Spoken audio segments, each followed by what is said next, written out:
ಮೋದಿ ಎರಡನೇ ಬ್ರಹ್ಮಾಸ್ತ್ರ ಬರುತ್ತಿದೆ. ಸಂವಿಧಾನದಲ್ಲಿರುವ article 30A ಅನ್ನು ತೆಗೆದುಹಾಕಲು ಮೋದಿ ಮತ್ತು ಅಮಿತ್ ಶಾ ಮುಂದಾಗಿದ್ದಾರೆ.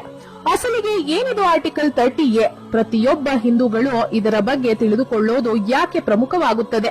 ಹೇಗೆ ಹಿಂದೂಗಳನ್ನು ಯಾಮಾರಿಸಿ ನೆಹರೂರವರು ಕ್ರಿಶ್ಚಿಯನ್ ಮತ್ತು ಇಸ್ಲಾಂ ಧರ್ಮಗಳಿಗೆ ಉಪಯೋಗವಾಗುವ ಹಾಗೆ ಈ ಆರ್ಟಿಕಲ್ 30 ತಂದಿದ್ದರು ತಿಳಿದರೆ ನೀವು ಜೀವನದಲ್ಲಿ ಕಾಂಗ್ರೆಸ್ಗೆ ವೋಟ್ ಹಾಕೋದೇ ಇಲ್ಲ. ಆ ಸಂಪೂರ್ಣ ವಿವರವನ್ನು ಈ ವಿಡಿಯೋದಲ್ಲಿ ನಾವು ನಿಮಗೆ ತಿಳಿಸಿಕೊಡ್ತೀವಿ.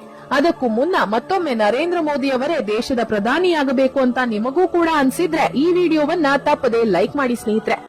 ಇನ್ನು ಸಂವಿಧಾನದಲ್ಲಿ ಈ ಆರ್ಟಿಕಲ್ 30A ಅನ್ನು ಬಾಬಾ ಸಾಹೇಬ್ ಅಂಬೇಡ್ಕರ್ ಬರೆದ ಸಂವಿಧಾನದಲ್ಲಿ ಇರಲಿಲ್ಲ.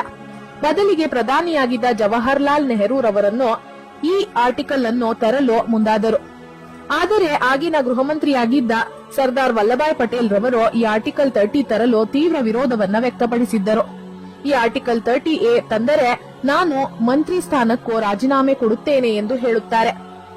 ಈ ವಿರೋಧದ ಕೆಲವೇ ದಿನಗಳಲ್ಲಿ ಅನುಮಾನಾಸ್ಪದ ರೀತಿಯಲ್ಲಿ ಸರ್ದಾರ್ ವಲ್ಲಭಾಯ್ ಪಟೇಲ್ ರವರು ಹಠಾತ್ ಮರಣ ಹೊಂದುತ್ತಾರೆ. ಇನ್ನು ಸರ್ದಾರ್ ವಲ್ಲಭಾಯ್ ಪಟೇಲ್ ಕಾಲವಾದ ಕೆಲವೇ ದಿನಗಳಲ್ಲಿ ಈ ಕಾನೂನನ್ನು ಜಾರಿಗೆ ತರುತ್ತಾರೆ ಜವಾಹರ್ಲಾಲ್ ನೆಹರೂರವರು.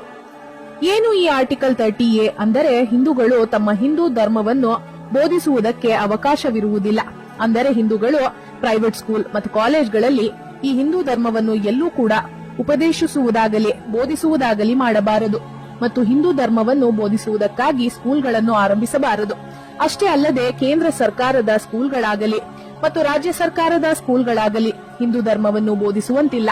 ಅಷ್ಟೇ ಅಲ್ಲದೆ ಈ ಆರ್ಟಿಕಲ್ 30A ನಲ್ಲಿ ಮುಸ್ಲಿಮರು, ಕ್ರೈಸ್ತರು, ಸಿಖ್ಖರು ತಮ್ಮ ಧರ್ಮವನ್ನು ಬೋಧಿಸುವುದಕ್ಕಾಗಿ ಸ್ಕೂಲ್ಗಳನ್ನು ಆರಂಭಿಸಬಹುದು. ಹೌದು ಸ್ನೇಹಿತರೆ, ನೀವು ಕೇಳ್ತಿರೋದು ನಿಜ. ಇಸ್ಲಾಂ ಧರ್ಮವನ್ನು ಬೋಧಿಸುವುದಕ್ಕೆ ಮುಸ್ಲಿಮರು ಮದರಾಸಗಳನ್ನು ತೆರೆಯಬಹುದು ಮತ್ತು ಕ್ರಿಶ್ಚಿಯನರು ತಮ್ಮ ಕ್ರೈಸ್ತ ಮತವನ್ನು ಹೇಳಿಕೊಡಲು ಅವರು ಕೂಡ ಸ್ಕೂಲ್ಗಳನ್ನು ತೆರೆಯಬಹುದು. ಅಷ್ಟೇ ಅಲ್ಲದೆ ಈ ಮದರಾಸಗಳಲ್ಲಿ ಕ್ರಿಶ್ಚಿಯನ್ ಸ್ಕೂಲ್ಗಳಲ್ಲಿ ಅವರು ಅವರ ಧರ್ಮದ ಬಗ್ಗೆ ಏನು ಬೇಕಾದರೂ ಹೇಳಿಕೊಡಬಹುದು. ಇದಕ್ಕಾಗಿ ಅವರಿಗೆ ಪೂರ್ತಿ ಹಕ್ಕು ಮತ್ತು ಅಧಿಕಾರವಿರುತ್ತದೆ. ಆದರೆ ಇಲ್ಲಿಯವರೆಗೂ ಕೂಡ ಭಗವದ್ಗೀತೆಯನ್ನೇ ಆಗಲಿ ರಾಮಾಯಣವನ್ನೇ ಆಗಲಿ ಹೇಳಿಕೊಡಲು ಹಿಂದೂಗಳು ಪ್ರತ್ಯೇಕ ಸ್ಕೂಲ್ಗಳನ್ನು ತೆರೆಯುವಂತಿಲ್ಲ. ಆಶ್ಚರ್ಯಕರ ಸಂಗತಿ ಏನೆಂದರೆ ಹಿಂದೂಗಳು ಮತ್ತು ಹಿಂದೂ ದೇವಾಲಯಗಳ ಹುಂಡಿಗಳಲ್ಲಿ ಹಾಕುವ ಹಣವು ಮುಜರಾಯಿ ಇಲಾಖೆಗೆ ಹೋಗುತ್ತದೆ, ಅಂದರೆ ರಾಜ್ಯ ಸರ್ಕಾರಕ್ಕೆ ಹೋಗುತ್ತದೆ. ಈ ಹಣವನ್ನು ರಾಜ್ಯ ಸರ್ಕಾರವು ಮಸೀದಿಗಳು, ಚರ್ಚ್ಗಳ ಉದ್ಧಾರಕ್ಕಾಗಿ ಬಳಸುತ್ತಾರೆ. ಆದರೆ ಮಸೀದಿಗಳು, ಚರ್ಚ್ಗಳಿಗೆ ಬರುವ ದಾನದ ಹಣವನ್ನು ಸರ್ಕಾರ ಮುಟ್ಟುವುದೇ ಇಲ್ಲ. ಈ ಕಾನೂನು 30A ಆರ್ಟಿಕಲ್ ಅನ್ನು ಹಿಂದೂಗಳ ಮೇಲೆ ಉದ್ದೇಶಪೂರ್ವಕವಾಗಿ ಅಂದಿನ ಪ್ರಧಾನಿಯಾಗಿದ್ದ ನೆಹರೂರವರು ತಂದಿದ್ದರು. ಇದನ್ನು ತೆಗೆದುಹಾಕುವ ಧೈರ್ಯ ಮತ್ತು ಗುಂಡಿಗೆ ಇಲ್ಲಿಯವರೆಗೂ ಕೂಡ ಯಾವ ಪ್ರಧಾನಿಗೂ ಇರಲಿಲ್ಲ. ಆದರೆ ಈ ಕಾನೂನನ್ನು ತೆಗೆದುಹಾಕುವುದಾಗಿ ಮೋದಿ ಸರ್ಕಾರ ತೀರ್ಮಾನ ತೆಗೆದುಕೊಂಡಿದೆ. ಇನ್ನು ಹಿಂದೂ ವಿರೋಧಿಯಾದ ಈ ಆರ್ಟಿಕಲ್ 30A ಅನ್ನು ಮೋದಿ ಸರ್ಕಾರ ಕೂಡಲೇ ತೆಗೆದು ಹಾಕಬೇಕಾ? ಹೌದು ಅನ್ನೋ ಹಾಗಿದ್ರೆ ಎಸ್ ಅಂತ, ಇಲ್ಲ ಅನ್ನೋ ಹಾಗಿದ್ರೆ ನೋ ಅಂತ ನಮಗೆ ಕಮೆಂಟ್ ಮಾಡಿ ನಿಮ್ಮ ಅಭಿಪ್ರಾಯವನ್ನ ತಿಳಿಸಿ. ಹಾಗೆ ಈ ವಿಡಿಯೋವನ್ನ ತಪ್ಪದೆ ಎಲ್ಲರಿಗೂ ಶೇರ್ ಮಾಡಿ. ಧನ್ಯವಾದಗಳು.